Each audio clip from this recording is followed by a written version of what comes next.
Hi, Dallas Blog, day 17. Bit more of an interesting day than I've been having lately. But I'm going to leave the really interesting stuff for later.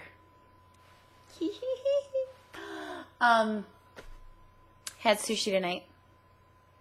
It was nice. Got a little table by myself over by the wall. Tuna rolls. California rolls. Nice and simple. A little bowl of miso soup, which is like salt and water with seaweed. It's like sticking your mouth in the ocean, more or less, but with tofu cubes floating in it. So like if there was an explosion at a tofu cubing factory that was located on a beach, and then you were part of the cleanup crew, but you cleaned up with your mouth and did like a pelican thing and skimmed the water. This is kind of what it would be like, more or less. Okay, number 2. These mints, wait, hang on. There we go. See, this white balance on this camera is really, really sensitive, and it drives me crazy. Anyway, those mints, awesome. Got them in sale at a gas station, and they are so good. They are Icebreakers Restore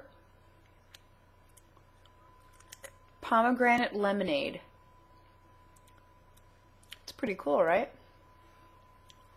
Vitamins A, C, E, and zinc.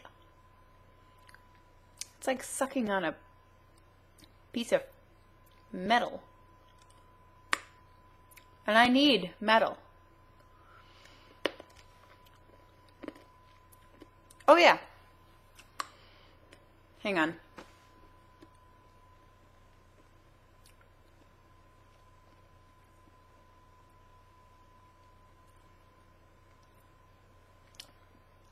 Sorry.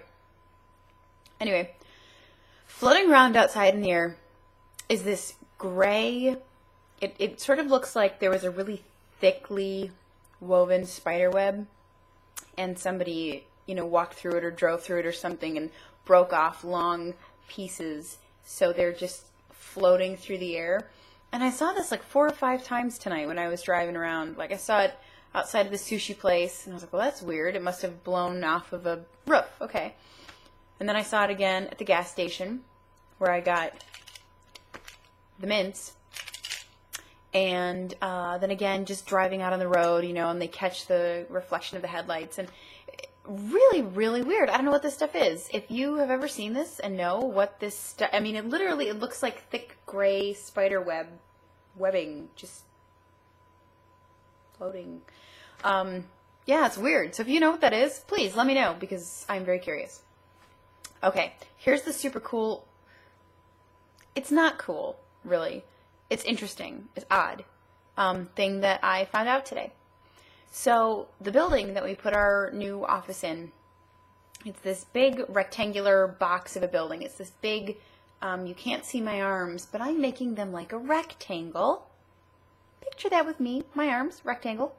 It's this big yellow rectangular box, and it's divided down the middle, and we have one half, and it's got offices and warehouse space and stuff, and then there's another tenant in the other side.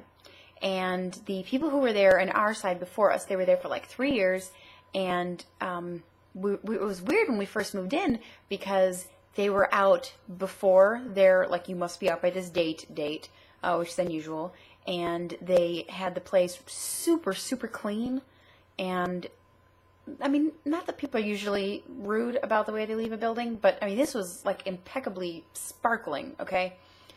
And so today, our neighbor comes over. His name's Charlie. He can't talk. He doesn't have vocal cords. Something happened to them and throat cancer and whatever. So he comes in. He's got this raspy voice like this. And like, you totally don't understand him at first, but then you get the rhythm. And he's a really cool guy. And I guess he was telling one of the other guys that I work with. They were talking in this guy with me in his office down the hall.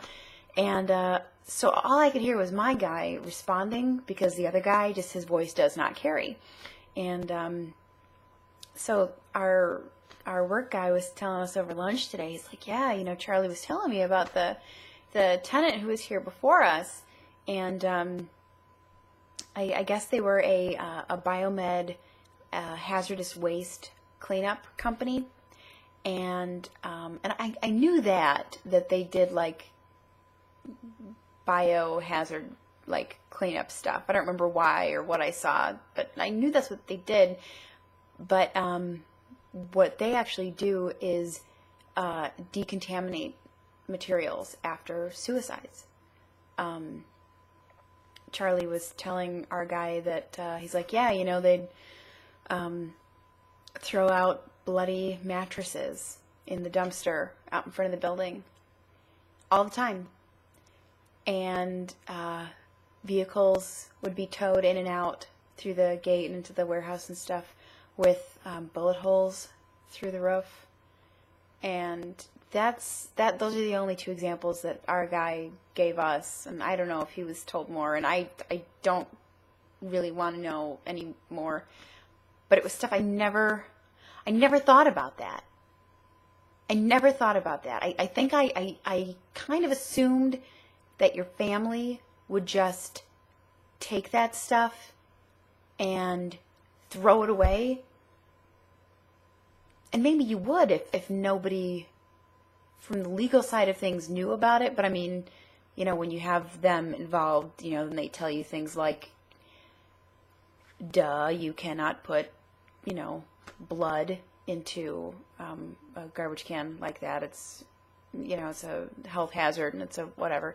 But I think I just figured people would just get rid of that stuff as quickly as possible because it's so sad. I never thought about this side of it at all, ever. Who does? So yeah, really sad, really disturbing. Yeah, and I think it would creep me out more if they had brought like the people there, but you know, just because I think it'd be hard to be in a place where I knew that had been going on. But you know, it's just the stuff that was around them at the time that they died. But oh my gosh, that has been with me all day. That will never leave me. Every time I go into that building, I'll be like, oh yeah, remember that one time that Charlie told us all this stuff? So I just don't really know what to think about that. What should I think about that? Does that disturb you? That disturbs me. Anyway, yeah, I think that's probably it. Dallas Blog, day 17, I'm leaving next week. Okay, bye.